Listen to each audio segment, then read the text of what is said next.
I'll be buried in my grave before I become a slave, yeah. That is what I heard them say way back in the day. I'll be buried in my grave before I become a slave, yeah, yeah. But it seems like since that day, yeah, we have sorely changed.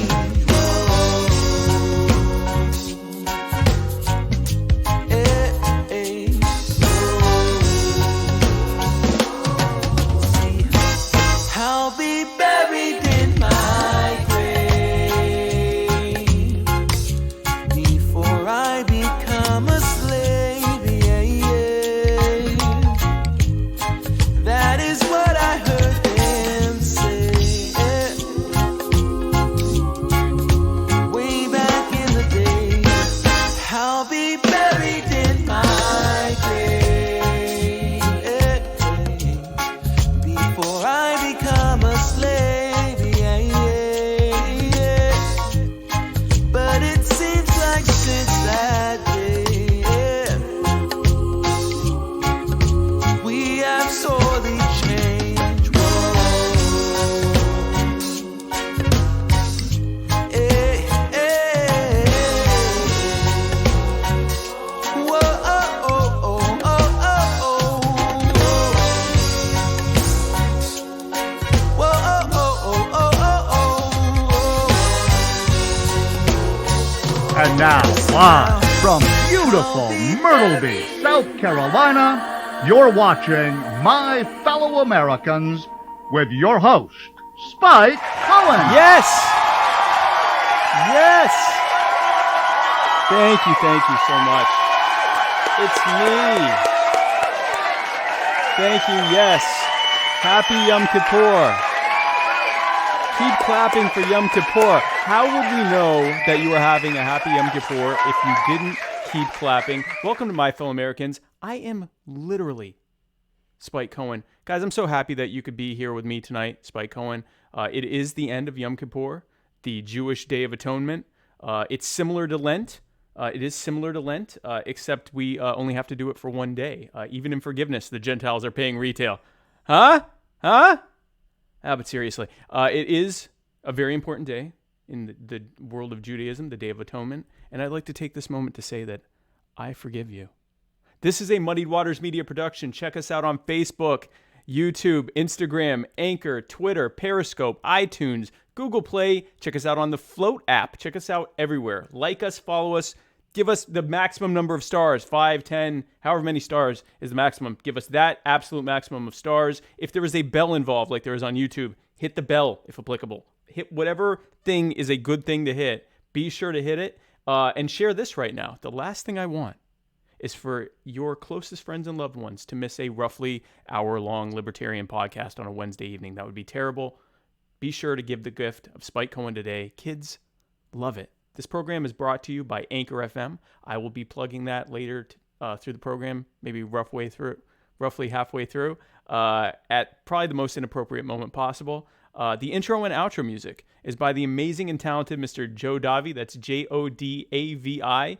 Check him out on Facebook, SoundCloud. Go to joedavimusic.bandcamp.com. Buy his entire discography. It's like $15. You will be so happy. I'd like to thank Kroger for this delicious, purified, reverse osmosis drinking water that I drink on this and most episodes of My Fellow Americans. Bulu Banaka. Shout out to Tehran Turks' mom and him as always. Guys, I've had some presidential candidates on the show before, but this is my first vice presidential candidate. He is running as Kim Ruff's running mate. You'll remember I had her on about 3 or 4 months ago now, and she was amazing. He is her running mate to get the Libertarian Party nomination for the presidential and vice presidential race. He is also the Region 6 representative for the Libertarian National Committee, as well as a businessman, a mechanic, a writer, an activist, a husband, and a father. ladies and gentlemen, my fellow Americans, please welcome to the show Mr. John Phillips Jr. John, thank you so much for joining us. Thanks for having me. Good job at trying to trip me up while I in my ear. I think you got me one time I think you got me two times actually. So good job with that. I am so happy to finally have you on. When I was introducing you, I was worried that one of us would actually disappear. Fun fact, guys, this episode has been about 2 months in the making. It has been rescheduled. I don't even remember how many times due to hurricanes and family obligations and health stuff and all sorts of stuff. But you're here now, John, and I refuse to let you go. So thank you for coming on. It's all Trump's fault. Yes. Welcome to Trump's America, guys. And guys, be sure to comment with your, what's that? I just giggled. Yeah. Be sure to comment with your questions and thoughts, and John and I will tell you if you are right or wrong. Now, John, this is your first time on the show, and the first thing I always ask my guests is to tell us a little story, a ditty, if you will, about how you came about being a libertarian. Was it an aha moment or kind of a gradual evolution? Tell us your ditty. Tell us John's ditty. It was definitely a gradual thing. Okay. Got involved in politics in an early age. I started drawing political cartoons in middle school. Oh, okay. So that was back Reagan era. And came across Ron Paul back then when he was still firmly libertarian, and was intrigued. But,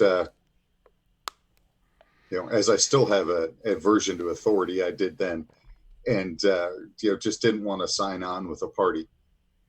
So I stayed independent. I checked out the Democrats. Checked out the Republicans. I've actually been to a convention of each. Then came across Harry Brown in the 90s. Actually, but before that, I actually worked for Ross Perot. Well, I say I worked for Ross Perot. I was a very low-level volunteer that took signs around places. Oh, okay, cool. And then came across Harry Brown. I was like, man, I really like I like this libertarian thing. It's growing on me. I wasn't quite ready to sign on yet, and then there was a couple little issues there in the early 2000s that ran me off for a little bit longer, and then Gary Johnson came back around, and I was like, hey, Gary's not perfect, but I really like what this party's doing and the way they're going, so I'm just going to jump in with both feet. Very cool. So interestingly enough, so most people, when I talk to them and they talk about their first time about hearing about Ron Paul, most of the time, and this isn't really, it's kind of not really exclusive to any specific age group, but most of the time they'll talk about either, 2008 when he was one of the only Republicans that was against the Iraq War, or when he ran for president as the only anti-war Republican, or then in 2012. Maybe a few people that would remember when he would criticize some of the actions that were being taken in the early 2000s. Every once in a while, I'll talk to someone who remembers him from the 80s when he was a libertarian who ran for president in, was it 88, I think it was? Yeah. And they'll talk about when he was on Morton Downey Jr. all the time, and this was a time when the war on drugs was incredibly popular. The DARE program was extremely popular. Just Say No to Drugs. And he's on there, on broadcast television telling people, we need to legalize cocaine, legalize everything, and the reception that got. So that was your first kind of exposure to libertarianism? Yeah, and that was a big shock for a lot of people when he said those things. Right. That's what's cool about it. But it's funny because now that's maybe not the cocaine part, but definitely at least, legalizing marijuana and maybe loosening some of the restrictions of the war on drugs is almost mainstream at this point. So it's really interesting how, Ron and people like him really, took it on the chin for the rest of us. So you got into that. And then, so Gary Johnson, like you said, he's not exactly your ideal libertarian, but what attracted you to, what made you kind of get off the fence for Gary? First of all, I hated the other candidates at the time. That helps, right? There's that.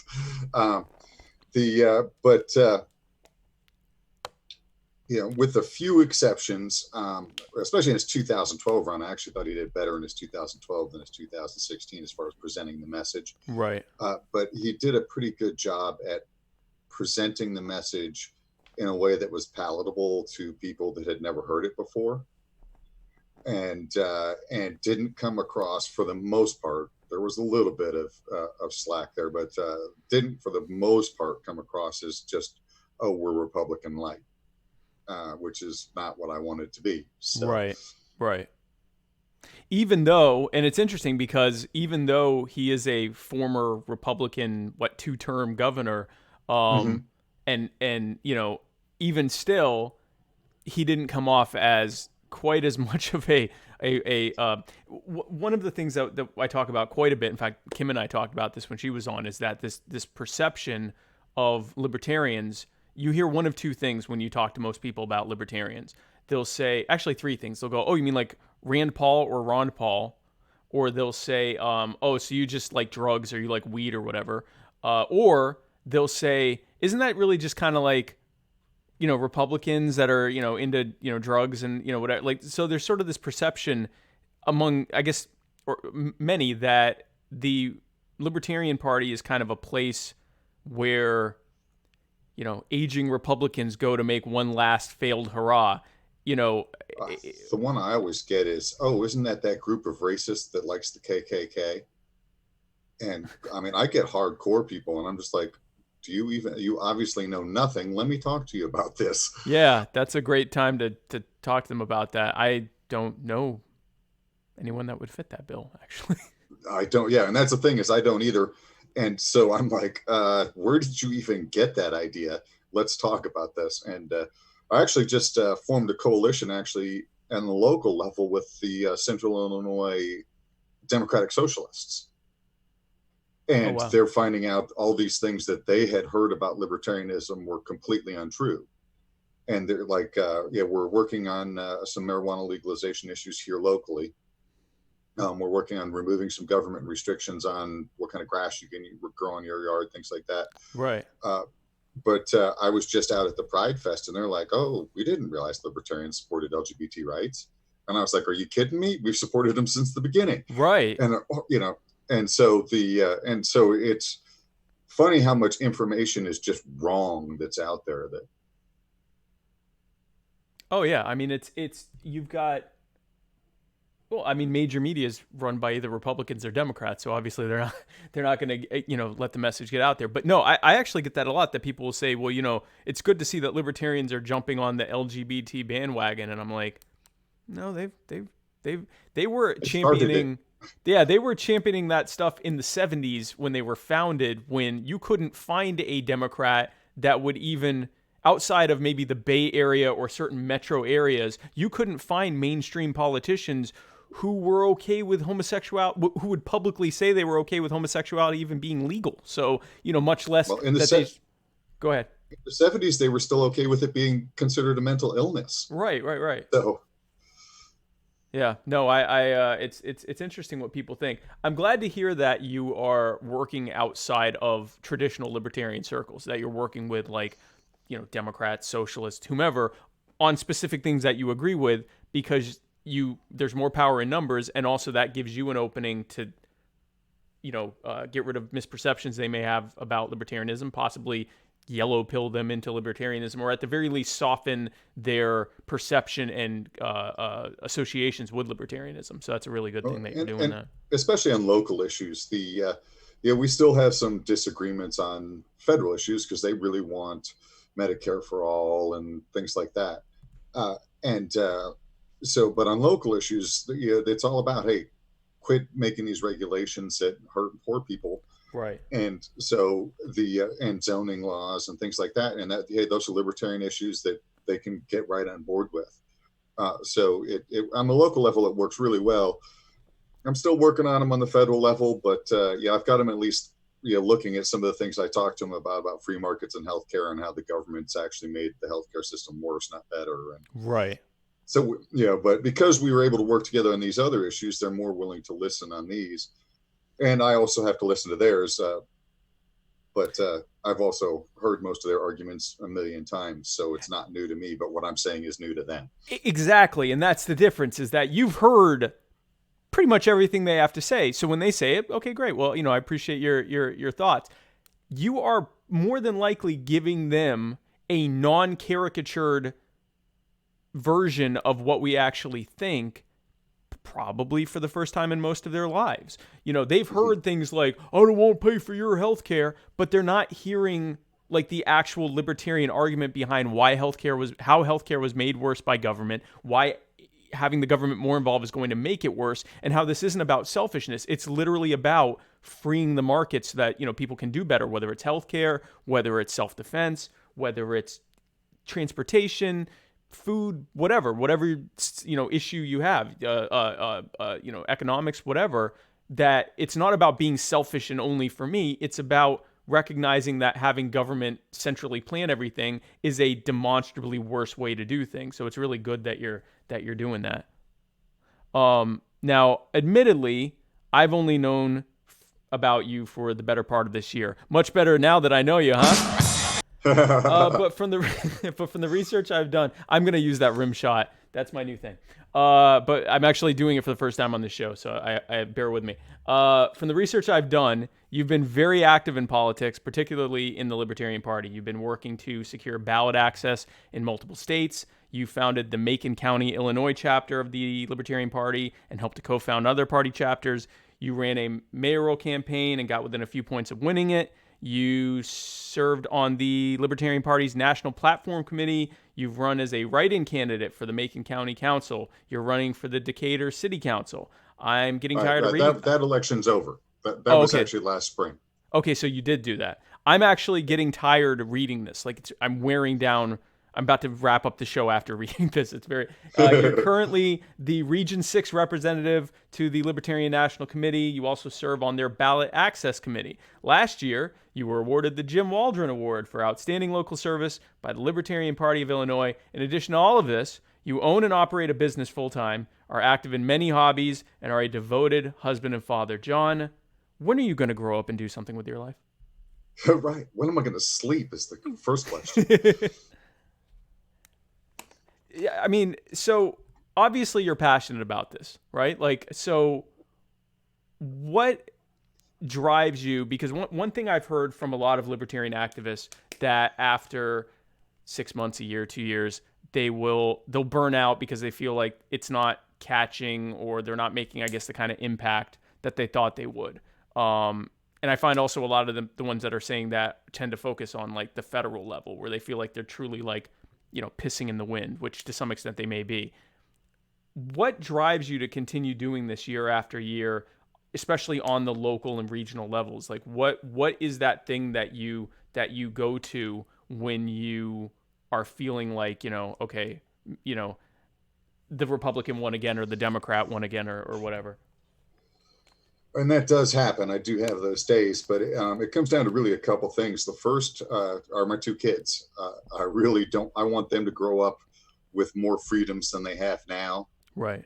Preferably more freedoms than I had when I was a kid, which was a lot more than they have now.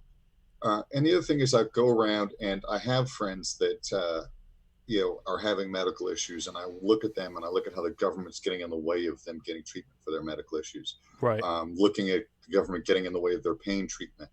I've got friends that are also trying to be entrepreneurs that are watching the government get in the way of them trying to start their businesses. And so every time I turn around, I see somebody that's close to me getting screwed over by the government one way or another. Right. And that kind of pisses me off. So that's what keeps me going. So it's you let the anger fuel you, basically. Yeah. Fair enough. So you're in Illinois, which is, I mean, what I know about Illinois is somewhat government limited. Capital of the world. Right. It's like one of the highest tax bases in the U.S. I don't know how close Macon County is to the Chicagoland area. I know that's obviously the worst, but it's Chicago kind of dominating the rest of the state in terms of state politics, right? Mm-hmm. Oh yeah, and what a lot of people don't know is that Illinois has almost twice as many units of government as the next closest state. Oh, wow. So it's over 7,000, and the next closest is California at like just over 4,000. And it's just crazy. That's insane. And especially when you consider that California is easily the largest state in terms of population. So per capita, it's even worse, right? Like it's like right, and they're easily the most socialist state. So it's really crazy. And then I guess, not coincidentally, also one of the most, if not the most corrupt state in the country. Yes, I think it's 5 out of the last 8 governors have served time in prison, something like that. Yeah. Whereas Michigan only had the one. So that's, you got Right. Michigan it has that going for them. But the jokes about I think we've got the record. I think we've got the record for the most governors in prison at one time. that, I can't imagine that wouldn't be the case. That sounds, like you said, the majority of the last 8 governors and half of the last 10 governors have served time in prison for stuff related to what they did while they were governors. That's a pretty impressive record. And we've got the FBI all over the state of Chicago right now, raiding offices of state congressmen. So it's almost, correct me if I'm wrong, it's almost as though the more power you centralize into one organization, the more corrupt that organization gets. Imagine that. It's incredible. It's a world of wonders that we live in, John. Let me go through the comments. Who would ever get that idea? So we have some comments here. Maria Edinbow says, "Hi, Tom." Fotini Henderson says it never occurs to people that assistance can be crowdsourced. Exactly. And Fotini, that's actually a very interesting thing. And John, I want to get your take on this. The decentralization that's happening thanks to the internet, Uber, GoFundMe, Kickstarter, Lyft, Airbnb, where people are seeing, whether they're making that association or not, that they don't need this central structure to do things, that they can actually get it better on, again, whether they're making this connection or not, on pretty much as free a market as possible.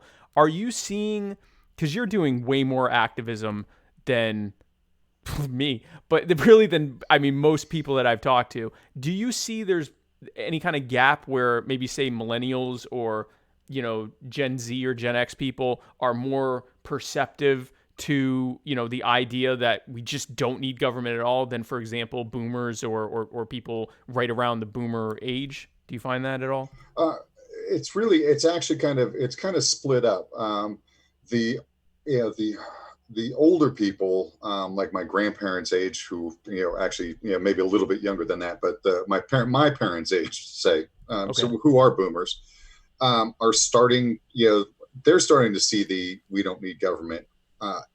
You get a little bit younger than that, the 50, 60-year-olds, those are the ones that really are just so still in love with the government that they couldn't they don't feel like they could live without it. Yeah. And then as you get younger from there, less and less dependence on it. Though you see weird dichotomies with it, because you see them all excited about Uber and the relaxed restrictions there. Right. But then you see them complain, oh, we shouldn't have to crowdfund our medical costs. And I'm going, crowdfunding your medical costs is a great step. It's amazing. That's way better than insurance. It's way, way better, and you can do it on your own terms. And obviously I'm preaching to the choir, but you can do it way cheaper if the government were less involved. But the reason I asked you that was because I have found that, like you said, there's a weird dichotomy, right? Like, so my age, I'm in my late 30s, my age and younger, they might be more perceptive to, a Bernie Sanders or, the talk of the word socialism. But then when you actually talk to them about what they want less government. They want less drug restrictions. They want less, they want less restrictions in general. They see the government is just getting in the way of them enjoying their lives. And but yet the labeling and the marketing of socialism seems to appeal to them more. It seems to be the reverse for like people my mom's age and my mom's in her late 60s and my dad is in his 80s. The word socialism to them is, It's the devil. It's the devil. Socialism, communism, they don't want to hear a thing about that. But then, and my parents are both very loving and supportive of me, but when I talk to them about my ideas, and I'm an anarchist, so obviously my ideas are very extreme, but even just the idea of government not being involved, at all or very little, I get the look, like the almost 1,000-yard stare, like it's so foreign, that idea. So it's weird. It's like they're more okay with the actual implementation of socialism or something so close to socialism than the labeling of it, whereas people that are younger, generally speaking, tend to be better with the branding and labeling of socialism than with the actual implementation of it. So I guess you're seeing the same thing for the most part? Right, for the most part. And it really, it comes down to really what issues you start talking about. Right. my older family is, very much anti-government when it comes to Second Amendment and things like that. Right. And younger people tend to be more wishy-washy on the Second Amendment. Yeah. Older people tend to be more keep the government out of my healthcare. The younger people seem to be more, oh, well, let the government. I'm okay with the government running my healthcare. I just don't want them to tell me what to do other than that. And so they want the government not telling them what to do, but they don't. But they still want the government paying their bills. It's like, you're not my real dad. But yeah, no, I that's actually true. That's a good point. That's actually the way I describe it. Is I always say, the conservatives and Republicans, they want government to be the strict dad. Oh, you can't do this, you can't do that, and right. We're not paying for you to do this, and we're not paying for you to do that. Get out and get a job. Right. And the Democrats and the socialists, they want the government to be the helicopter mom. Oh, well, we're not going to tell you what to do. You can do whatever you want, but we're going to make sure you're taken care of, and we're not. It's not your fault, and and neither one of which embraces self-responsibility, and that's a problem. Right. Both are different extremes. It's interesting that you say about older people wanting government out of their healthcare, which is true. I hear that a lot. But then they'll unironically say something like, I want big government liberals to stay out of my Medicare. And I'm like, and they're not like, they're so disconnected from, and again, I'm generally speaking, some of my favorite people are boomers, but generally speaking, there's such disconnect between like how little they distrust, how much they distrust government in general, and then how much like they'll say something like, I don't want these big government Democrats letting in all these immigrants. And it's like, okay, but you need a massive government fortress to keep everyone out. And, I want Democrats away from my Medicare. I want I just saw an ad, keep the Democrats away from your Medicare. And I'm like, I remember when Republicans were dead set against Medicare. It was way back when Obama was president. Right. So it's funny to me. Yeah, but it drives me crazy because I just, and I see this all the time in all the discussions about, they use the same arguments to argue different things. Right. When you hear a Republican arguing, oh, let me keep my guns, guns aren't killing people. Right. And, here's the statistics that show that they're not. Okay, you're right. Thank you for using that.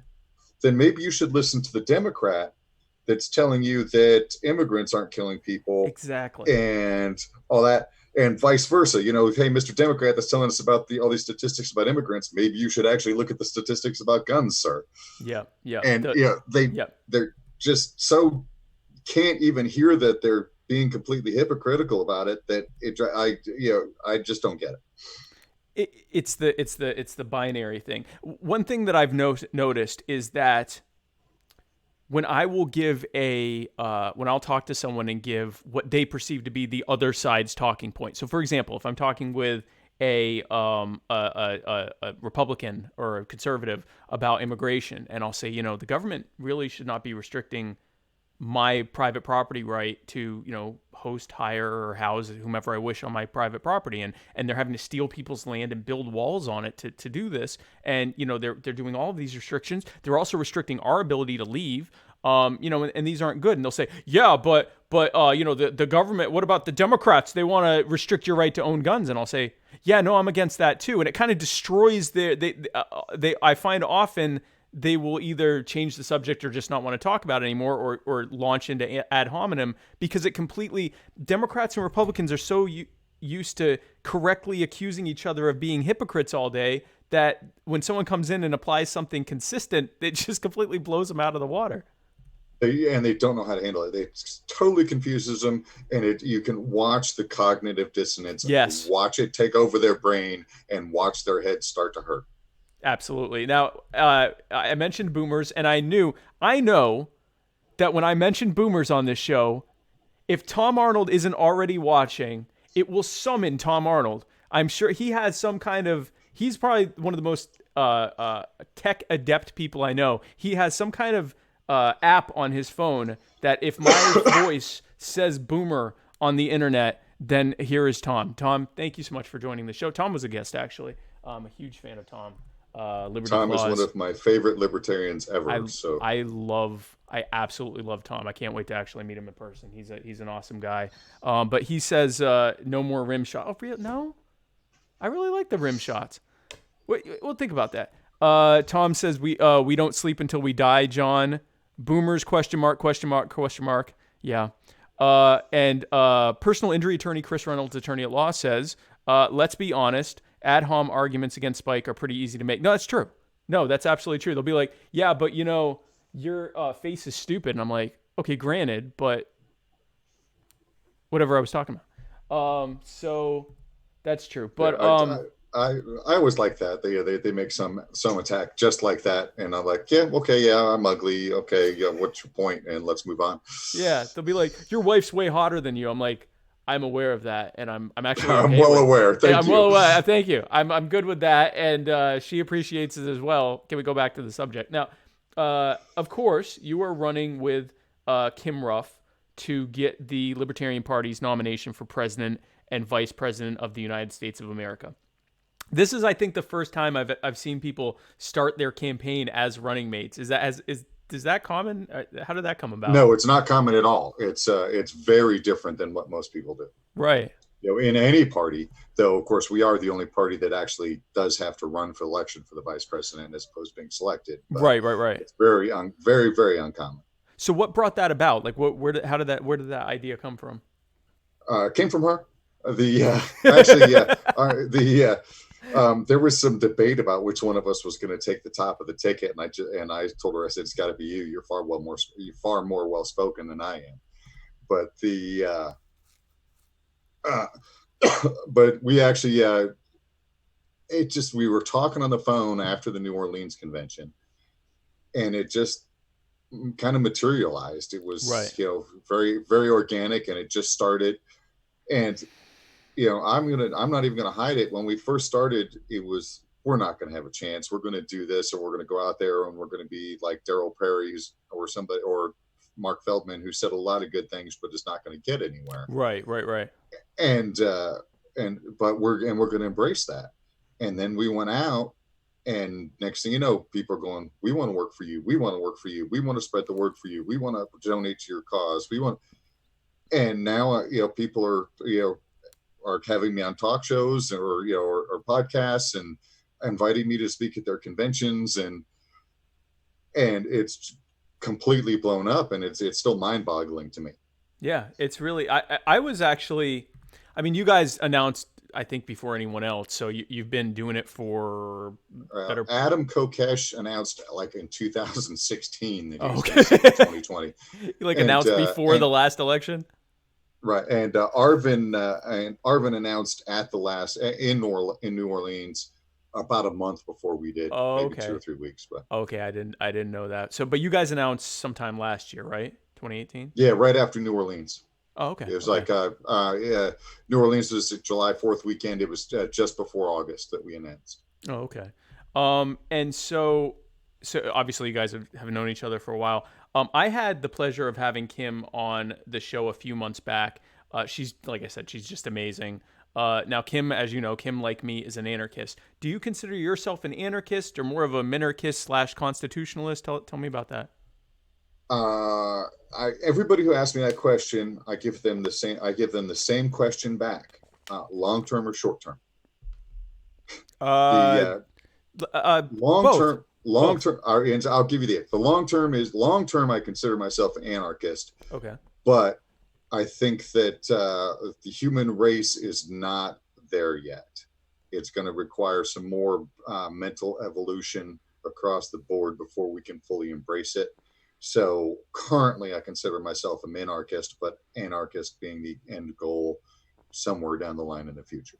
Fair enough. I mean, I say this often, whether it's because of conditioning or human nature or some combination thereof, I tend to lean more towards conditioning. If I were to wake up and snap my fingers, I got the Thanos glove and I snap my fingers and all government disappears. Everyone else is going to turn around at me and go, what the hell did you just do? And they'll immediately go to rebuilding some other government. And there's a decent chance that government's going to suck even worse than the Worse. current governments we have, because the current governments we have are built on the foundations of people who weren't quite as bad as the people who are now. Like, for the most part, like, I still say that the Constitution was a bad move to replace the Articles of Confederation with the Constitution, but I will say that the Constitution, as statist of some of the mindsets of the people like Hamilton and people that were behind it, it is far and above better than what the current menagerie of people would come up with if they were given a clean slate. It would not look like anything even resembling limiting government. I talk to these people who are pushing the Constitutional Convention all the time. Oh my Lord. And I keep telling them, you're insane because you don't know what you're going to get.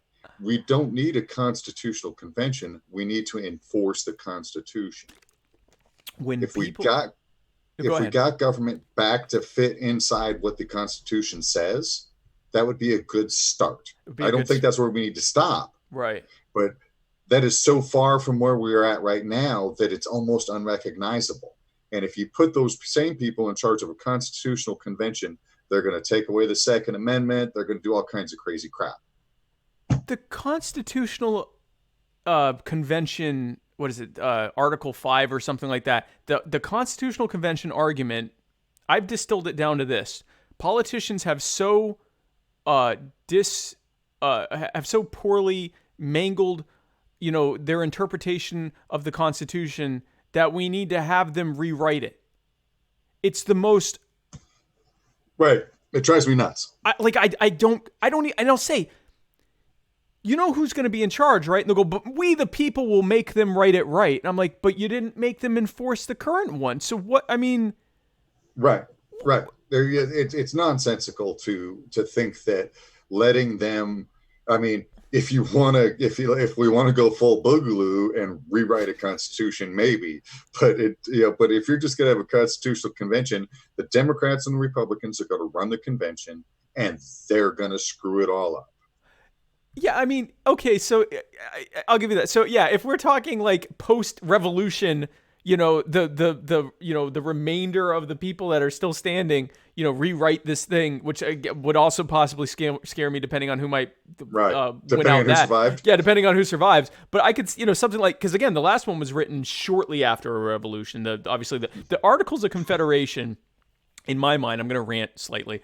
The Articles of Confederation were, in my mind, an absolute attempt at a limited government, a government that could not directly tax, a government that basically had to crowdsource stuff when it wanted it, a government that, or at least on the state level, they could tax, but on the federal level, they couldn't tax. They couldn't have a standing army. They couldn't, they needed unanimous approval to change anything.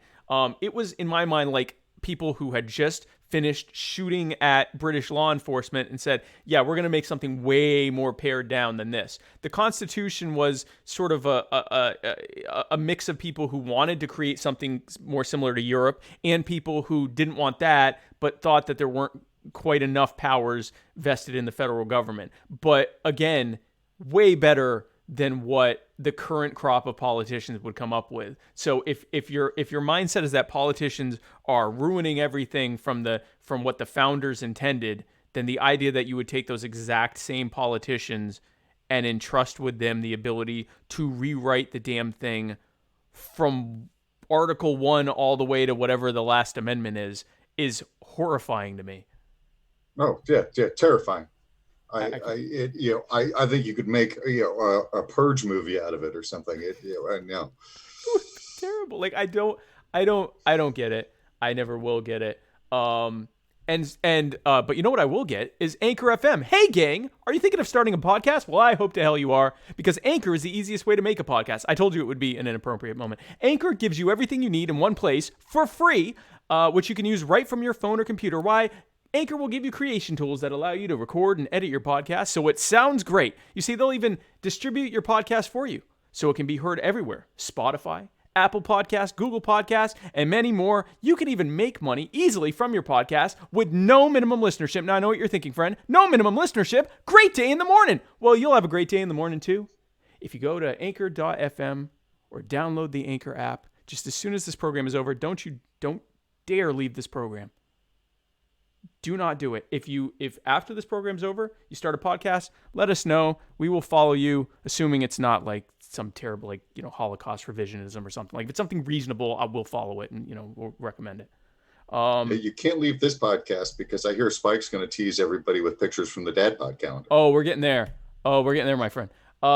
So, John, if you and Kim win the election, can I be your press secretary? Honestly, I think that's Kim's job to appoint that. So you're asking the wrong person, but you can fight it out with Erin Pyle. Now I'm going to warn you that she bites. Oh, that's right. Oh, yeah. She's mean on those ankles. I'm warning you right now. I really like my ankles too. Maybe I could be under secretary. I'll talk with them. We can make that work. I can be like the alternate. When Aaron's busy, I just want to go up there at the podium and just blast the media, even once a month. I'd be okay with.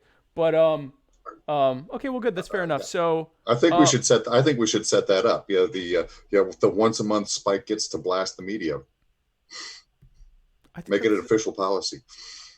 Yeah, I think that's a great idea. We can live stream. Well, I guess it'll be on C-SPAN, so we don't have to live stream it. But no, I think that'll be good. So, what would you say are your, I don't know, top? I hate picking numbers. 3 things when you come into, let's say, okay, you get elected. Kim Ruff, John Phillips are, Kim has just given her seminal speech at the inauguration. You're now walking into the White House as president, vice president. What, in your mind, and obviously to some extent the vice presidential role is somewhat ceremonial, unless obviously, Kim needed you to step in the gap for some period of time. But in your mind, what would be your top, let's say, 3 priorities of a Ruff Phillips administration? Ordering all the troops home, and I do mean all of them, not just the ones that are in the Middle East. We would close down bases in Germany, close down bases in Japan. Guess what? If we're allies with those people, we don't need a base there. They should let us use theirs. That's, yeah. Guess what? Have a free base. We're taking our stuff. We're going home. That would be the absolute first thing. There'd be a whole lot of pardoning of nonviolent offenders. And the biggest thing, can you still hear me? Because my video froze. I can hear you perfectly. I'm not sure why your video froze, but you're right. It did freeze. Okay. Keep going and I'll figure it out. That's all right. It's probably my end. I'll get it. It is on your end, but that's okay. Go ahead. Yeah, no, we can hear you fine. Okay, as long as you hear me. So the second thing we would do is, I say a lot of pardoning of nonviolent offenders, but really it would come down to some, and I hate to use this term, executive orders. There we go. That but executive orders that reduce regulation. Like right now, the marijuana is scheduled by the DEA. Well, who does the DEA work for? The executive branch. Yeah. Right. Order some rescheduling. A lot of the a lot of people don't even realize how much of the increased medical cost is due to Medicare regulations. Yep. And it's not laws passed, it's some bureaucrat in an office sitting there writing these regulations. Yep. Guess what? Start cutting those. A lot of things like that, I think, would be our top 3. So getting the troops out of everywhere except the U.S. Everywhere. Bringing the troops back, deregulating, just basically massive executive orders, repealing old ones and deregulating as much as possible. And then, I'm sorry, what was the third one? Pardoning nonviolent offenders. Yeah, that's a big one. I want to talk about really I want to talk about all 3 of those, but especially the getting the troops home. You can find a lot of people that are cool with bringing the troops that are fighting in Afghanistan or Syria home. For some reason, and especially I find this the older they are, if you talk about pulling troops out of Germany or Japan or Korea, but let's not even talk about Korea, because Korea, I get, there's a guy and he's a madman and he's threatening war or whatever. I still say pull him out, but I can see why someone in a statist mindset would say, we got to keep troops there because something might blow. Germany?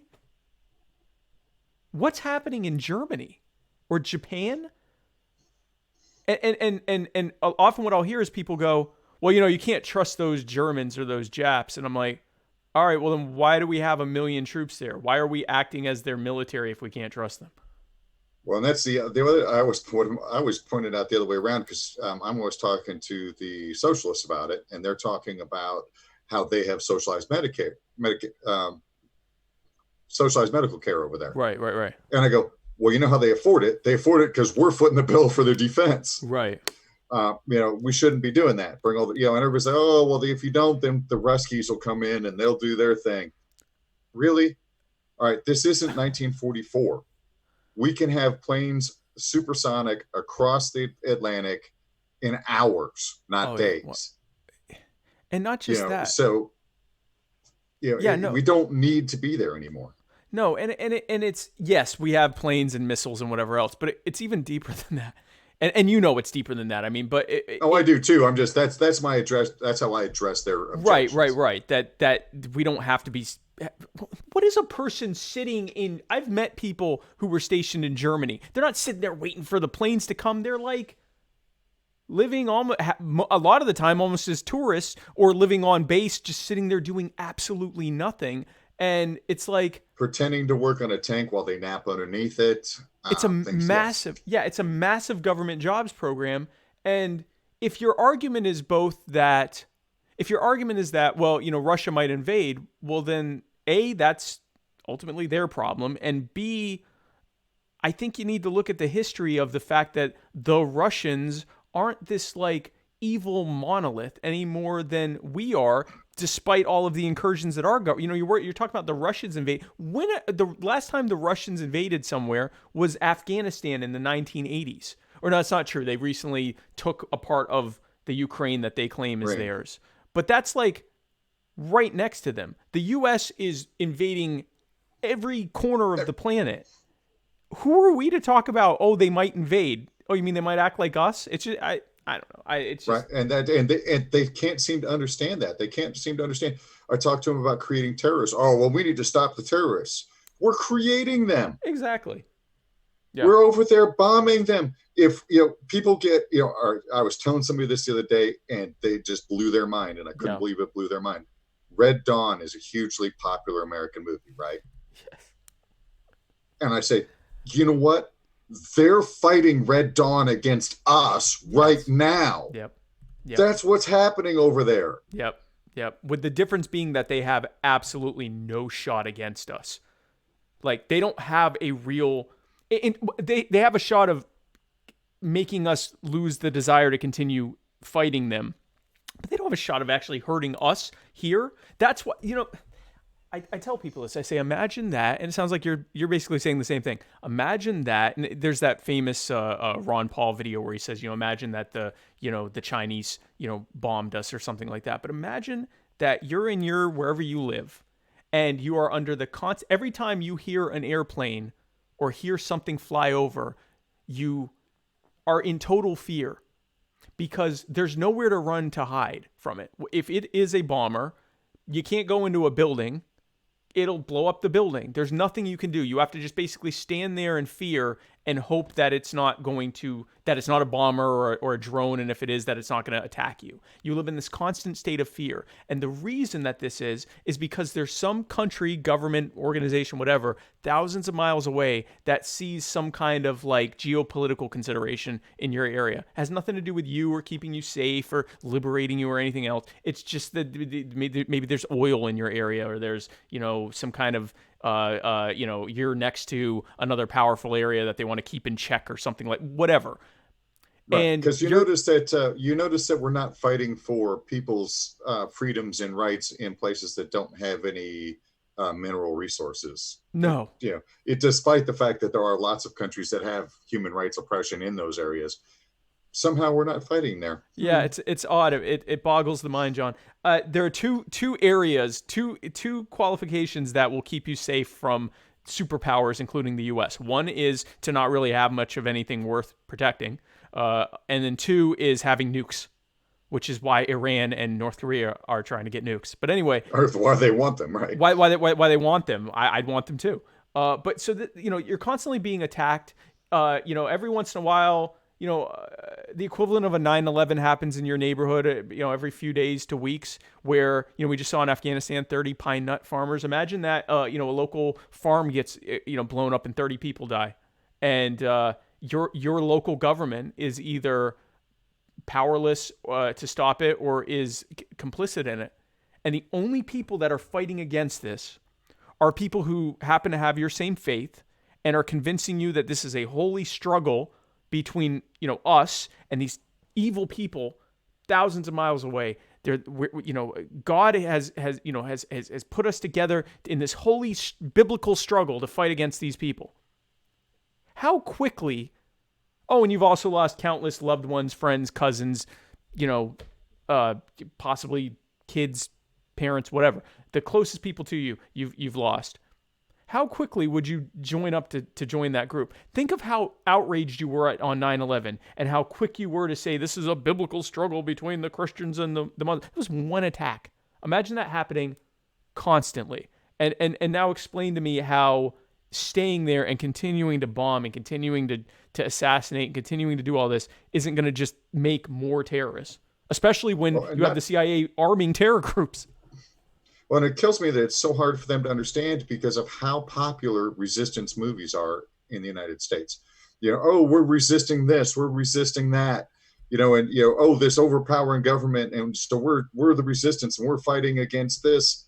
And those movies are hugely popular in the United States, and that they can't understand why other people do it. Yeah. No, it's a massive cognitive dissonance. We go and celebrate groups that if they were real, we'd be calling them terrorists. Like you watch the Star Wars franchise. These are the terrorists. These are what we would call the terrorists. They literally have a religious order where they've created, they're like fighting against this massive, expansive empire. The guy who created Star Wars, Lucas, he said... George Lucas. Yeah, George Lucas. He said when he made it, he was using parallels of various, empires of, the Third Reich. And he even included the U.S. in Vietnam and how he used Endor. Was it Endor with the Ewoks? With the and Ewoks, yeah. Yeah, and he said, the whole point of this was to, the Ewoks were like the Viet Cong, and the Empire was like the U.S. military, and we could see this, and then somehow it doesn't. I don't get it. But I also love that you're talking about freeing nonviolent offenders. I can't stand when people are like, "Well, if you can't do the time, don't do the crime." And I always find that link that shows that like the average American commits 11 felonies a week or some ridiculous thing like that. That like we're all committing crimes. The difference is that we haven't been caught. And two, we perceive that as being okay. But something like, I think it's like 2/3 of people that are in state and federal prison are there for victimless crimes. So no one was harmed. No one was stolen from. No one was hurt physically. No one was killed. No one was raped. No one was any of that. It was either a drug crime. Most of them are drug crimes. Some are lying to the government or like federal like tax evasion and stuff like that. But no one was actually hurt by any of these things. Right. And that's, and if nobody was hurt, then why, first of all, we're not doing rehabilitation anymore. We're just doing punishment. And then, why aren't we doing restitution instead? Why are we we're paying for these people to be in prison because they sold drugs. Okay, well, first of all, the drugs shouldn't have been illegal to begin with. That shouldn't have been a crime. Yep. And then even if you want to say, okay, it's a crime, well, why are we then, okay, you committed a crime. Really, what the government's real problem with that is, the real government's problem with that is they didn't pay taxes on it. They didn't make any money off of it. Yeah. They didn't make any money off of it. Yeah. I was actually just arguing with my city council the other day because Illinois recently is legal, or it hasn't quite gone through yet, but the law is passed, takes effect January 1st of marijuana legalization in the state. And our city is going, oh, we're going to opt out. We're not going to allow anybody to sell it here, and we're not going to process it here or anything like that. Well, first of all, I live in an agricultural city. That doesn't make any sense. Right. But the biggest thing, I looked at them and I said, our population in this city is largely African American, and the war on drugs was based at, and the Nixon administration has now come out and admitted that they did this. They started the war on drugs to control blacks and war protesters. And anyway, so they've started this for no other reason than to control people. And you're going to still want to continue to put people in jail for it and cite them for it. And, and I actually asked the city council, I was like, is that really the policies you want to maintain? Yeah, no, exactly. And by the way, what he's talking about, what John's talking about, there's videos about this. Like, this isn't, a conspiracy theory.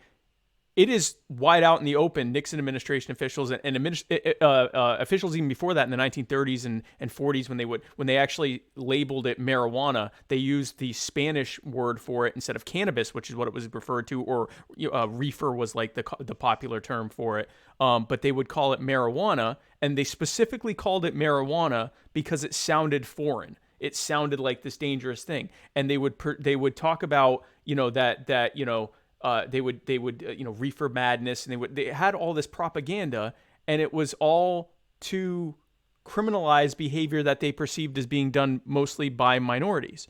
And I asked this with gun control, drug control, any of this stuff. I will tell people about the fact that historically, laws, especially control laws, are usually passed to control minority groups and underprivileged groups like people of low income and things like that, and they are disproportionately all the time, and they are disproportionately enforced against those groups.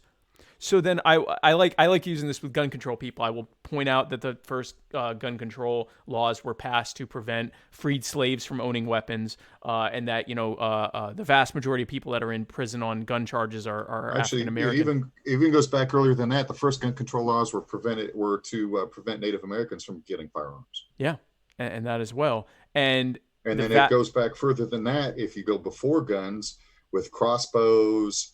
And and there was different countries did the limits on crossbows to keep their knights from getting shot by crossbows. Right. The Chinese had strict limits on gunpowder usage. All throughout history, it's all been to let the government control the people. Yeah, and it had nothing to do with safety. I found out river dancing, where they dance with just their legs, it came about because there was some kind of British law against dancing with your arms because it could be used as like a martial arts training or something like that. And so in protest, they came up with river dance where they just dance really furiously with their legs. I didn't verify if that's true, but I believe that that's the case. But so I'll ask these gun control advocates, I'll say, how many more people of color do you want Donald Trump to put in cages until you feel sufficiently safe? Like, what is the number? How many more black people need to be in prison? Black people, Hispanic people, Native Americans, people of just poorer people that are white as well. Like, how many marginalized people need to be in cages at the hands of Donald Trump, of all people, before you feel safe, that you feel like you can go outside? Well, yeah, I like to ask him, okay, so you've said that Donald Trump is literally Hitler, but you want Hitler to be the only one to have the guns. We must surrender. Did we not learn something back in the 40s and 30s? Did we not learn anything at all? We must surrender our firearms to the fascists that I want to #resist against with my bare hands. It's crazy stuff. But hey, more people are killed with bare hands and feet than with rifles. So maybe they have something there. Yeah, it's like less than 3% of murders are committed by any kind of rifle, much less any kind of. They don't even separate out assault rifles because they can't.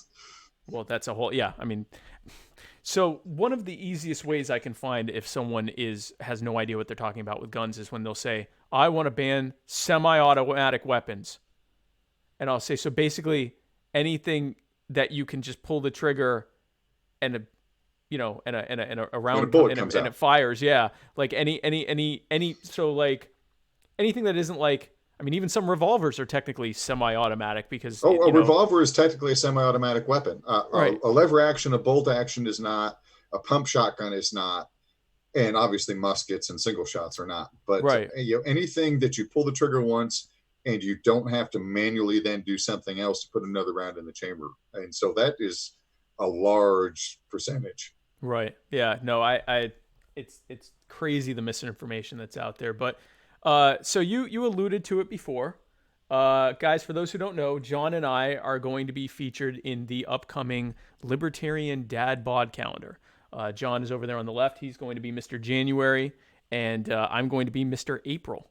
Mr. April. We are a couple of sexy biatches. We are. That is hot. Okay, I may just leave that up for the rest of the program, just because I know how much higher our traffic will be from that. The proceeds from these calendars will be going to help the Libertarian Party, and you can purchase yours today. Specifically, Libertarian Party candidates, not just the money's not going to the party. The money's going to candidates. Oh, okay. So because there are some people out there who object to the Libertarian Party getting money right now for various reasons. Okay. So those people should not feel like they have to not buy the calendar, because they can still buy the calendar and not give Mr. Sarwark money or Mr. Smith money, whoever they don't like, right? This week is. Right. Okay, fair enough. So you can purchase yours today by going to libertariandadbod.com. John, why does America need our sexy bodies hanging from their refrigerators? Because we embody freedom. I like that. Vermin Supreme had a much more raunchy answer, and I appreciate yours. It's much more family friendly. But yeah, no, that is so you're January, I'm February. We've got Tom Arnold. Liberty Claus is of December. course Mr. December. Nick Sarwark is November, and he was racy. He was pretty racy. We've got Johnny Rocket. Oh, and let's not forget that they're talking about taking some of the shots they didn't use and doing some one-off posters and cards and things. So there's going to be, like if you don't like that picture of me, if there's enough demand, there's another picture of me next to a 55 Chevy that looks pretty good. Oh, well, that's good. Yeah, I gave them like many pictures. They have a lot of pictures. I gave basically my whole photo shoot because I was out at the beach with my wife for like 3 hours. She's just punishing me out in the water. Because I don't like having my picture taken, and this was her moment to like do everything to me that she ever could. Plus, I'm wearing a swimsuit and I'm in the water, so it's a fun time had by her. But yeah, be sure to go to libertariandadbod.com to check that out. John, you've been absolutely amazing. I have some follower questions before we go to final My Fellow Americans. I got 4 questions for you. I had a few different ones, but actually some of these are kind of combined. I sort of combined some of these questions, so I distilled it down, if you will. I curated these questions. These are bespoke questions for John Phillips Jr. The first one, and we kind of touched on this. You may have already sort of answered this, but you can delve into it a little bit more. What would the first 100 days of a Ruff Phillips administration look like? Well, first 100 days. Well, we talked about the first 3 things. Right. So that's that. Then we start talking about putting out some tax plans. Kim and I go back and forth about that. Obviously, we would all love to completely cut out taxes because taxation is theft. But right. But we also, in a real world, that's not going to happen, especially not in the first 100 days of a brand new libertarian presidency. Right. I have an end goal of having all federal fees and taxes all lumped into one, so that everybody can see. So there's no hidden stuff. Yeah. Like no gas tax that you pay at the pump, none of that. And then making it a flat rate. And it could be a use tax. It could be an income tax. Pick one. There's different arguments for both. Right. I'm not married to one, but get rid of all this. All these hidden things that we don't even know we're paying for when we buy things or make our money. Yep. And when we bring those troops home, obviously, then we use that money savings, which, even just bombs alone, bombing in the Middle East was what, $6 trillion. Yeah. The federal budget, here's a little, put it in perspective for people that they don't think about. $6 trillion just on bombs in the Middle East, nothing else, just on bombs. Yeah. Our federal deficit right now is $23 trillion. Right. So over 1/4 of our deficit is bombs. So that's a big part of our first 100-day plan is to take care of those things. There'd be a lot of time spent, because we say pardon all nonviolent offenders, but people don't realize that's actually a complicated process. Yeah. You don't just go, oh, okay, I'm going to pardon Jim, Bob, and Harry. You've got to do some paperwork. There's a bunch of things. And it's millions of them too. Yeah. Yeah. Right. And then, that would be a long process. Obviously there'd be some big names first. I mean, we'd welcome Snowden home with open arms. Yeah. Some things like that. We'd work on, there'd be a whole bunch of, hey, we can't do this anymore. Not extending executive authority, but okay, you've already gone way over what executive authority is supposed to be. We can't do that anymore. We can't, all right, we're going to, stop that spying crap. Stop this. Some of that you're going to have to go through Congress, but there are things that we can do. That, like I said, talk to the DEA, talk to the, you could turn around and tell the Attorney General, okay, we're going to freeze any prosecution of these offenses. That'd be the whole, and then Kim wants to start with a forensic audit of the Attorney General's office. I don't necessarily object to that because obviously there's civil asset forfeiture right there. That'd be right there. That is an order that we could give to end all civil asset forfeiture. Yeah. The president could tell the Attorney General, you will cease the activity called civil asset forfeiture. You will cease that, because what people don't realize, a lot of the local governments are getting the blame, but they only get to do that because they're working with the federal government. So as soon as we yank all authority on that, boom, that process ends. And that is an order that the president could give. So, all right, that's a lot of things we do. That's a lot. Yeah, I was going to say that's an aggressive 3 or 4 months that you could do. Another thing you can do with civil asset forfeiture, because you can't, by executive fiat, ban it at the state and local level. But what you can say is the Department of Justice won't cooperate with a state or local, any municipality that does engage in civil asset forfeiture. So that effectively ends it. Yeah, my understanding of civil asset forfeiture is that all those local agencies that do it are doing it in cooperation with the federal government. Oh, okay. That they don't have the authority to do it without that. Oh, okay. Well then. So I could be incorrect on that, but that was my reading of it. And if we told the Justice Department to stop, that pretty much stops it. Yeah. That'd be a great 3 or 4 months of a Ruff Phillips administration. Here's another question that was many questions merged together. Well, 4 or 5 anyway. That said, what are your goals? Basically, what are your goals? I didn't write this very well. I merged it and didn't write it well. What is your priority of goals in this? In terms of a percentage of your campaign between actually trying to run to win the presidency and running to spread a message and use earned media as a political campaign to try to spread libertarianism? That's a tough question because they're really intertwined. Okay. As we're spreading the message, obviously we're hoping that helps us win. Matter of fact, I was actually watching another podcast last night and was laughing at another certain candidate who shall remain nameless, who has come over from the Republican Party, who has picked up our talking point of focusing on down ticket candidates. Right. We started with that last year.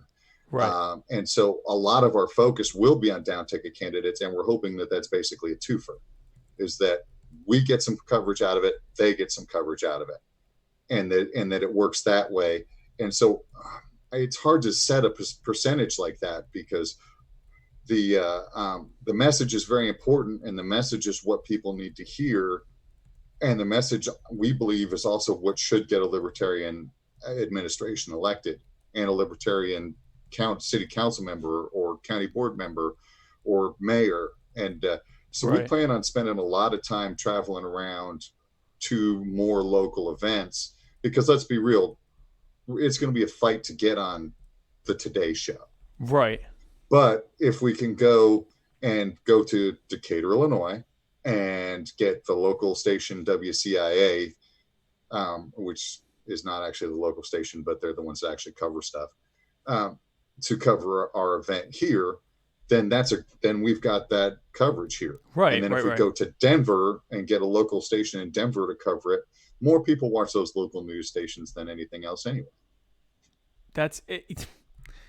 There is a subset of people that are glued to Fox News and CNN and people like that. Most normal people, if they're getting news, it's at the end of the night or the early morning before they go to work, or after they eat or whatever, or late at night, from their local, which pipes in from national as well. But I mean, they're getting it from local sources. Right. And I think a Kim Ruff, John Phillips campaign saying bold stuff, if for no other reason than to try to bring you on to, say, how dare you think stuff like that, could get you that state and national attention as well. So I could actually see that happening. We have a comment from Fotini Henderson who said, do you guys know that deficit is a meaningless trope to statists that I know?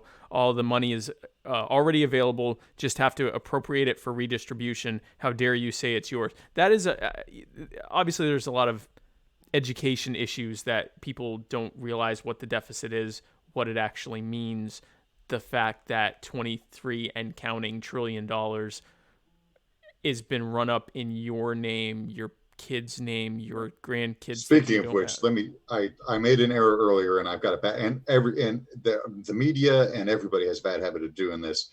I use deficit instead of debt.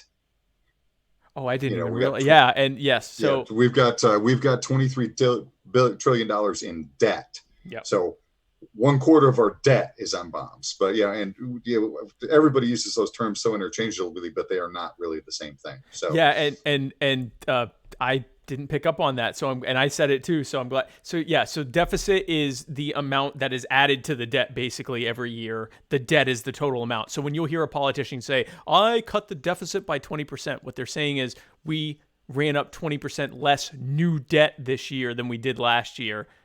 But there's still more debt. Doesn't mean that the debt is less. So, but thank you, because I didn't catch that either.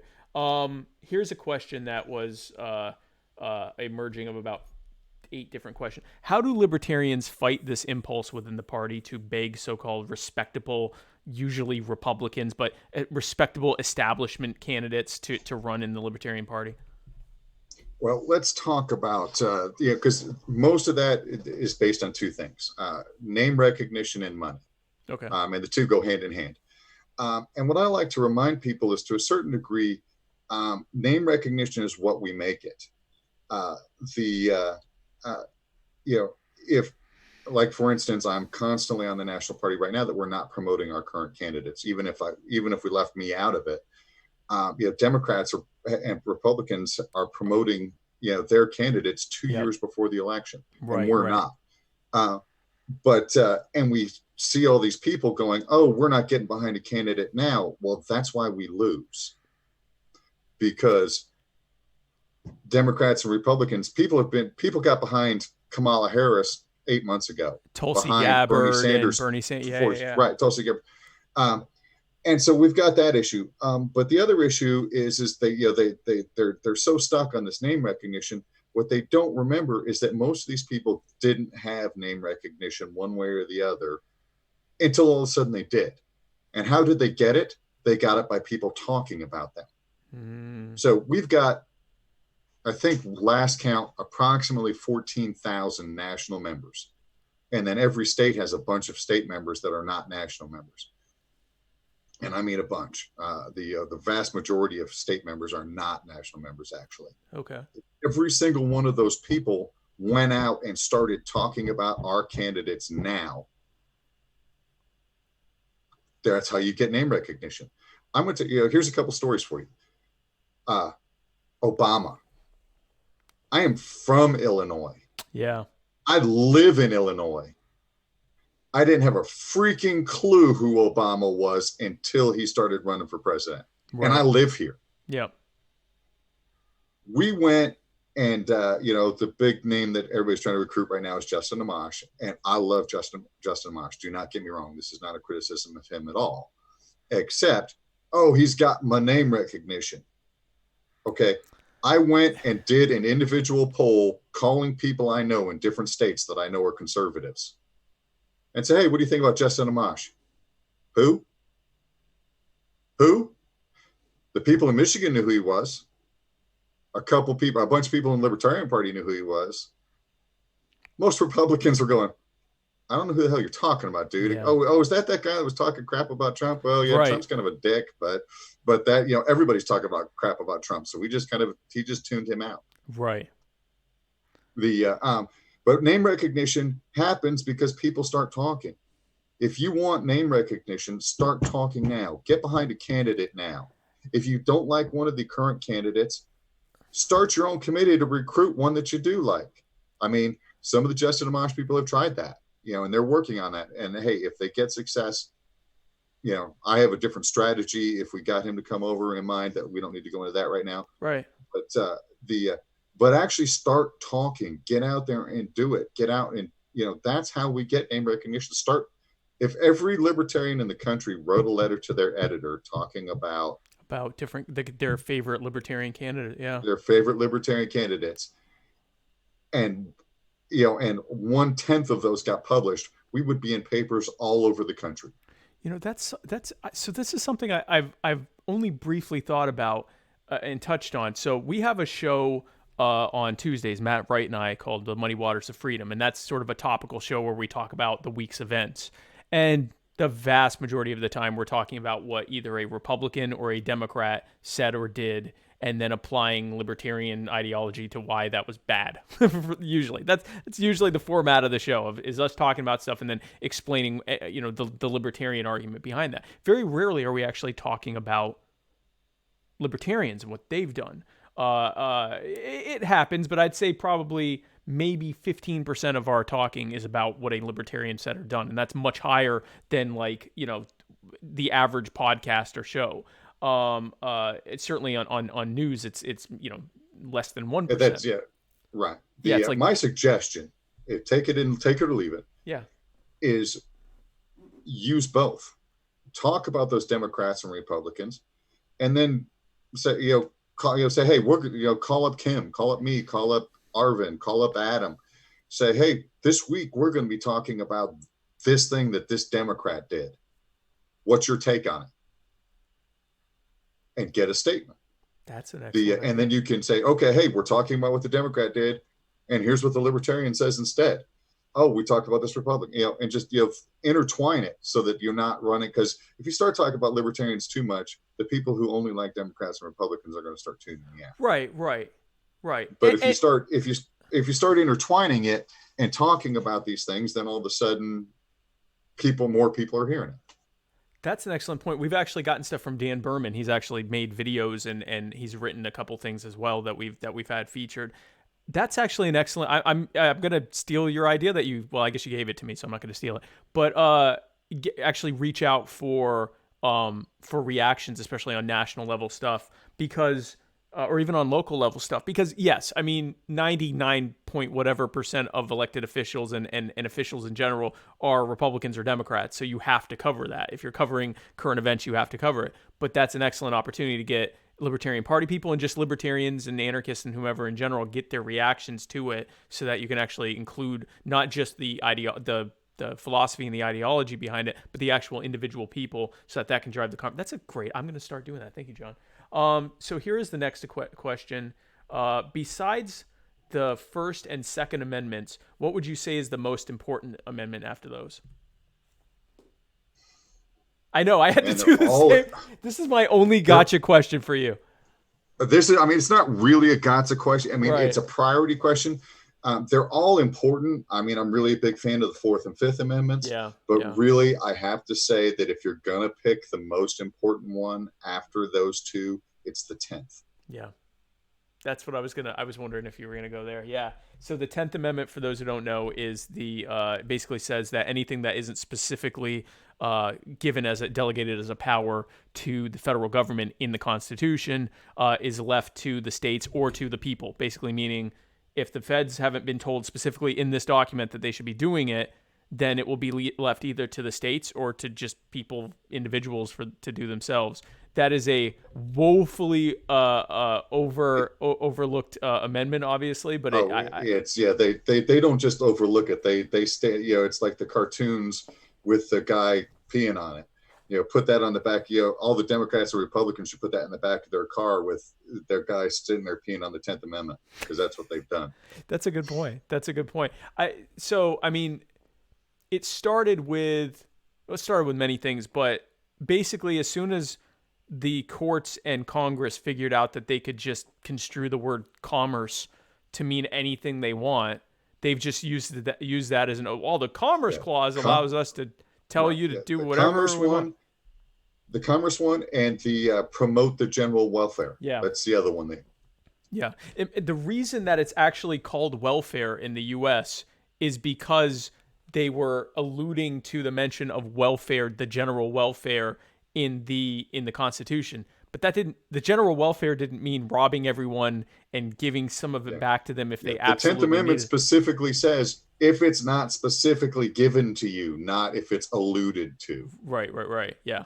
And so they started seizing all these things that maybe there's an allusion to, which there isn't even really that. But you didn't specifically get that power, so you shouldn't be doing it. Right. Exactly. So this kind of alludes back to the thing about finding respectable big name Republicans. If you get the Libertarian nomination for vice president, will you endorse Hillary Clinton?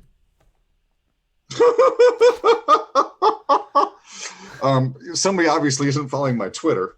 If you would like to follow my Twitter, it is mildly amusing.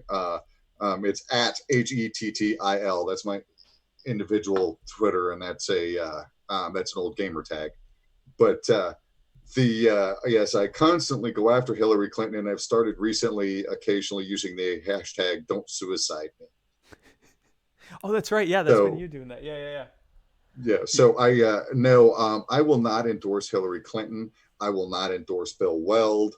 I will not say that I am voting for him in a primary election. I will not do any of those things. I will never understand what Gary Johnson was thinking. Like, there was momentum behind either Austin Peterson or Larry Sharpe to be the vice presidential nominee, and I guess he was like a friend of his or something. Like, I mean, he came out of nowhere. Bill Weld. They were friends, and they'd known of each other for a long time, and they had similar backgrounds. The previous Republicans, governors, both two-term governors, all that kind of stuff. I mean, they had some stuff in common. I am not a Bill Weld hater.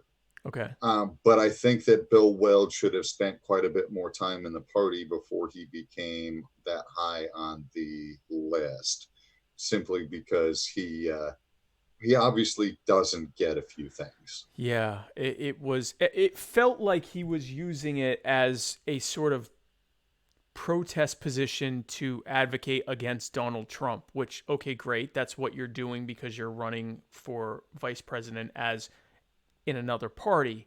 But to go as far as to say, well, yeah, if you don't like us, you should look at Hillary Clinton. Anyway. So, because I'm not really an anyone hater, but that just seemed like he took the blood, sweat, tears, and money of a lot of really dedicated people and said, screw you. I'm gonna try to get some extra votes for Hillary. I was not okay with that. That was my wife will tell you about the times that I stood up and screamed at the TV for one little thing or another. It was that. There was the time when they was on Stossel when they brought out the gotcha lady about the kid who had died of a heroin overdose, and he didn't stand firm and say, hey, I'm sorry that happened. That happened because of the black market. Right. It would have been a simple answer and addressed her concerns and shown that we do care. And yes, this is why we want to fix your problem. We do care about that problem. This is how you solve that problem. And we can prove it. And because we can look at historical data and we can look at Portugal. And so we can prove that this will greatly reduce the likelihood of people like your son dying of an overdose. Right. And he totally dropped the ball on that one. I was standing there screaming at the TV. Yeah. A couple things like that. And the funny thing is the ones that he was famous for weren't even that big a deal, except that they got edited and cut and blown like Aleppo. Right. Okay? Oh, Aleppo. That was a stupid thing. That was 10 seconds. He had 10-second brain fart because I mean, let's be real. First of all, it was a big change in conversation. It's like if you turned around and asked me about Princess Bride right now. Right. I'd have to stop. But not actually, but not mentioning the Princess Bride, mentioning like whatever Andre the Giant's character was, and just using his name. Like, well, what do you think about what, oh God. Now I feel bad because I love the Princess.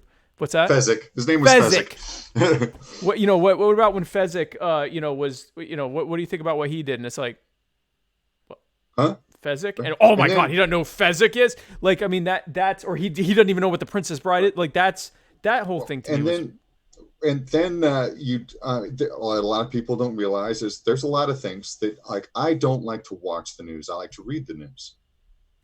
And so there's a lot of times where I will hear a word spoken that I've never heard spoken before. I've only read, and in my reading, because it's a foreign word, I will pronounce it differently in my head than they do when they speak it. And so I don't process it right away. Oh, yeah. And then on top of that, 10 seconds later, he gave an outstanding response. Which no one covered. No one actually mentioned that part, right? No, because they wanted to make him look bad. That was, he was starting to build some momentum. He was starting to come up in the polls. Oh, well, we can't have this. Let's find something to hammer him on. And and I don't, to be fair, I don't think the TV host did it intentionally.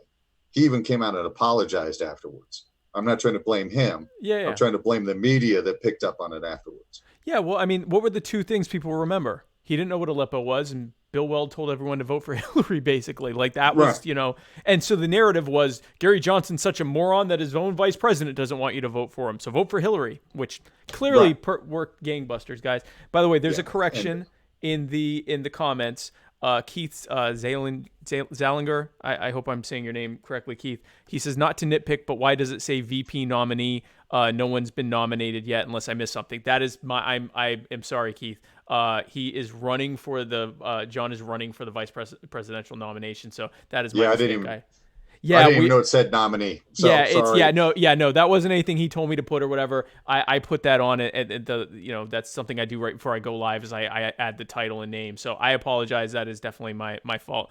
Carrie Bittner says, I appreciate that you won't endorse someone else while running. That's so thank you for that.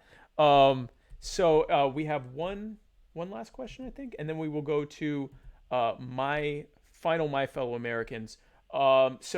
Is there any part of government that you think is necessary and couldn't be provided by the free market? And this is the long term. Long term? Oh, God. I'm trying to think of one.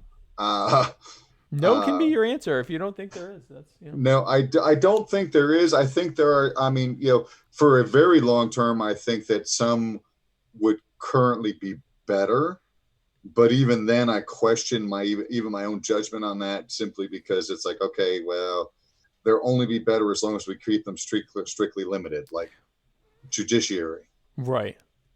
Okay. Do I really want to have private judges, at least short term? Right. Oh, that would be tight. Maybe way down in the distant future, but even I mean, there are instances of private police forces. You got to be careful with it, but it does work. Right. Private fire departments work. Obviously, private roads work all the time because we've got all kinds of them all over the place. Right. So, judiciary, and I'm not a huge fan of prisons for profit.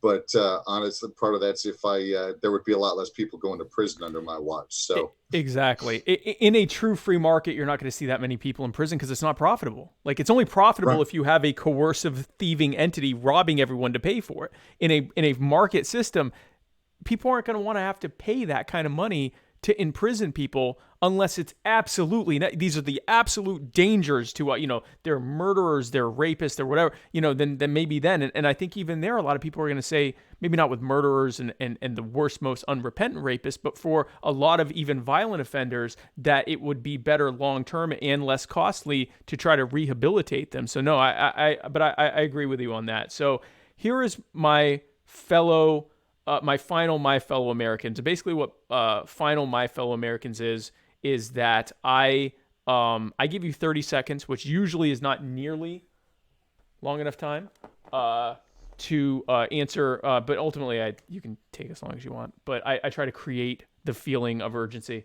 by giving you 30 seconds, and I'm going to ask you a series of questions. What your question is going to be is I'm going to name a department, and you can tell me if, well, a lot of these you'd probably eliminate, but assuming that you can't eliminate them, who would be your ideal person to be in heading that department? And you can pick fellow libertarians. You can pick people that you think would do a terrible job, so that no one would want it. However you want to do it. So let me know when you're ready, and I will start. Oh, you're gonna put me on the spot here. Okay, go ahead. This is like the least serious part, so don't feel bad. Okay, 30 seconds on the clock. Good luck. Department of Justice. Napolitano. Oh, that's a good one. Department of Agriculture. Oh, that's Cheech and Chong. Department of Commerce. Bill Gates. I like that. Department of Homeland Security. I'd eliminate that. Joker. Let's Bozo the Clown. I like that. And we've got two more here. Department of Defense. I've long said I would put Larry Sharp there. Okay. And then Department of Transportation. That's a good question. Elon Musk. These are good. I especially like the Cheech and Chong one, but these were all good. And the only reason you didn't get it in 30 seconds was because I kept laughing. I was laughing too, so it was all right. So that's good. Well, you nailed that, and that was great. So, John, thank you again for coming on. Thank you for your patience and us having to constantly reschedule this. I hope that you feel like it paid off as well as I feel like it did. I think this was great. I'm really glad that you came on. I think it was good time talking to you, and I can't really hold you accountable for hurricane delays. I appreciate that. Hurricane delays, and I think there was one time it was you, and then there were a couple times. So I appreciate it. I hope to have you on again in the future. Are you going to be in Florence for the debate in November? In South Carolina, yeah. Yeah. Okay, perfect. So you'll meet me there. I will be there. Matt Wright and I, here, let me plug something real quick. Matt Wright and I, on November 2nd, will be doing the official commentary for the South Carolina Libertarian Party debate. If I were smart, I'd have some graphic that I put up right now, but I don't. You would. I would. While we're plugging things, you can, of course, donate to Ruff Phillips at ruffphillips2020.com. But I also have my own website, johnphillips4liberty.com, spelled out. And you can donate to my vice presidential campaign there directly because we have to campaign technically separately. We have two different committees. Oh, see, I didn't even think of that. So, okay, I'm actually going to give you a chance right now to give your final thoughts, and you can plug anything else you want to. So I give you as much time as you want, anything that you feel like we didn't get to cover, anything additionally that you want to plug, anything you want to say, you have as much time as you want. John Phillips Jr., the floor is yours. Give me as much time as I want. That's a little dangerous. But I'm gonna go take a nap actually, and I'm just gonna leave. There's actually one thing that I want to talk about because it's very big on the social media right now. Okay. And it's been going on for a while. It is a slew of people. I don't like this person, so I'm leaving the National Party. I'm not giving any more money to the National Party. I don't like this group of people. I don't like that. I would ask you to reconsider. Anybody who's thinking about doing that, I would ask you to reconsider. You can give your money directly to a specific cause, like say ballot access or candidate support, things like that. So you're not giving it to support a person that you don't like. But I also would say that, okay, you think this person's crazy, this person's a clown, this person shouldn't be representing the party. So why would you then let them represent the party instead of stepping up and showing how they're not the only people that the party represents? Right. Stand up, show that You don't like the audacious caucus, stand up and show that there are professional people. You don't like the pragmatic caucus, stand up and show that there's radical people. You don't like the radical people, stand up and show that there's pragmatic people. Show that we're a big tent, show that we can embrace all these views and we can disagree, but we can still work in the same cause and we can still work together. Stop bailing out just because this guy in Philadelphia said some nasty things. Okay, whether you agree with him or not, why would you abandon thousands of people because of what one guy did? Right. Join the National Party, make some donations, donate to specific things if you have to. Right. If there's not a cause that you want to donate to on the list, send me an email. We'll see if we can start a fund for it, and then you can donate to it directly. Donate to your candidates. Don't walk away from your candidates. If you don't want to donate to me, pick another one. Pick a local one. Stop walking away from the party just because somebody's an idiot. There's lots of idiots out there. Some people think I'm one. I think some other people are one. Stop walking away from the party for that, because every group has them. You're never going to get anything done that way.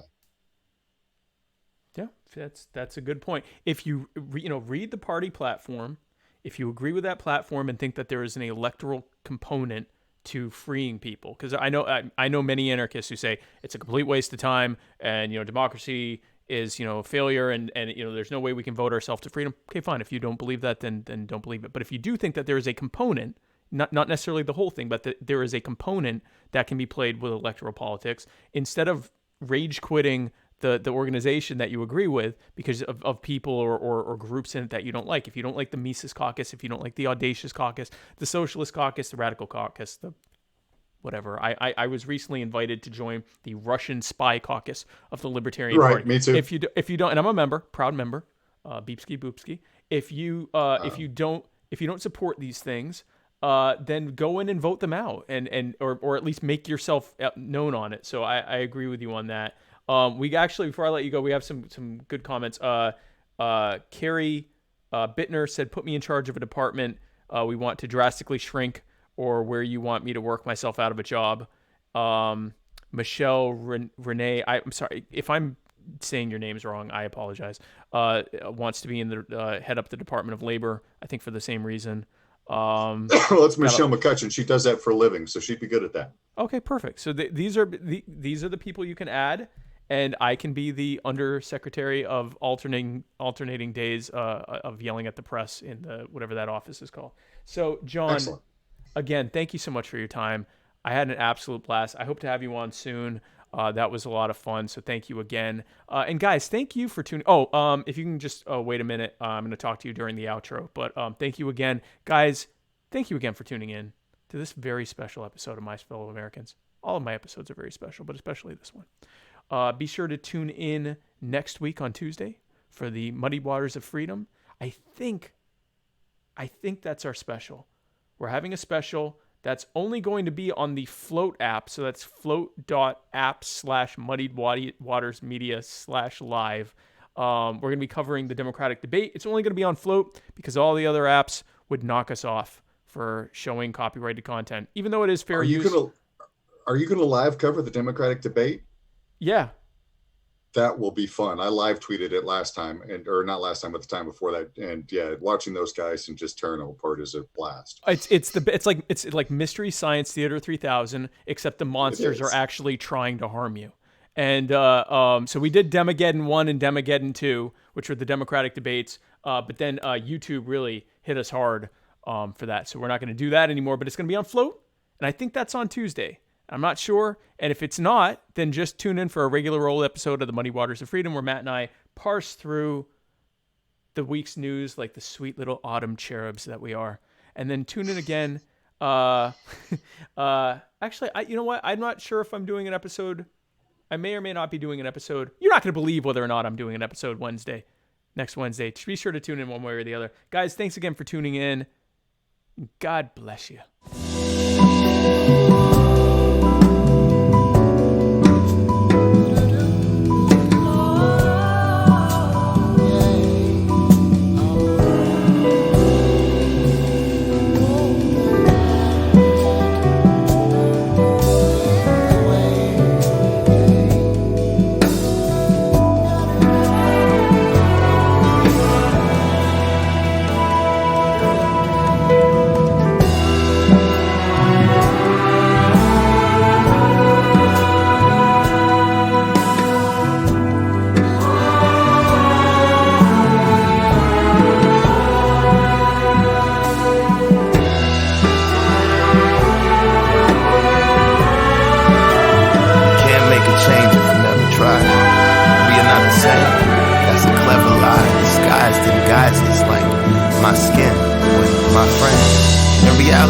my kin, though I view the world through another's iris. If you slide in my kicks, it might fit.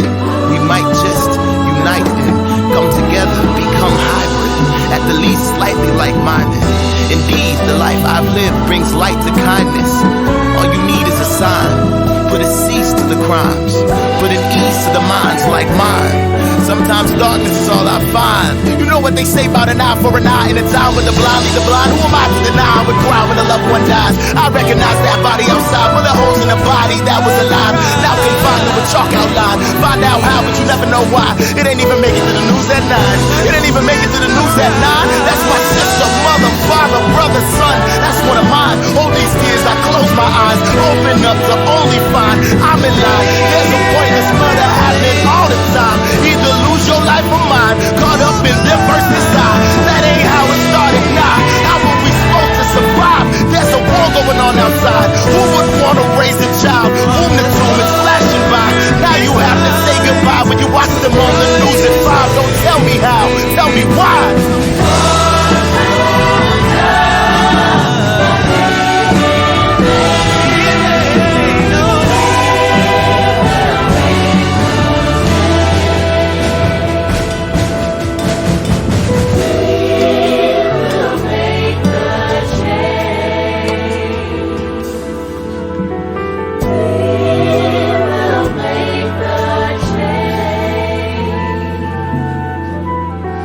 We